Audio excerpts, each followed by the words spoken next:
Ramdam na ang Pasko sa iba't ibang bahagi ng bansa. Mabenta na nga ang mga classic na pagkaing pampasko tulad ng bibingka at puto bumbong, maging ang mga palamuting Santa Claus at parol. Balitang hatid ni Von Aquino. It's beginning to look a lot like Christmas. Unang linggo pa lang ng Nobyembre pero dinarayo na ang isang tindahan sa Zamboanga City dahil sa dami ng paninda nitong Santa Claus Christmas decorations.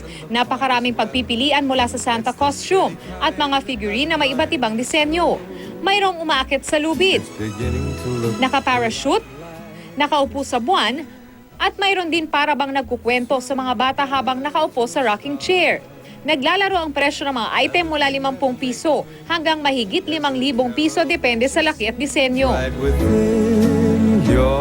Mabenta na rin ang mga nagniningning na mga parol sa San Fernando, La Union. Iba't iba ang disenyo gaya ng pangkaraniwang bituin, mga anghel at belen.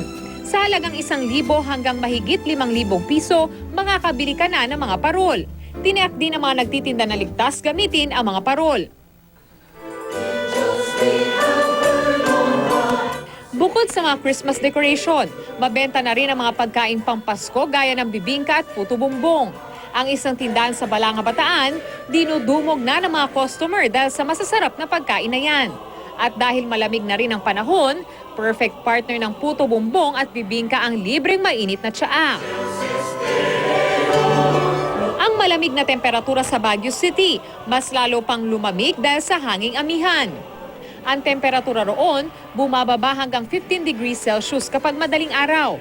Kaya naman lalo lumakas sa bentahan doon ang mga bonnet at jacket, lalo na sa namamasyal na turista.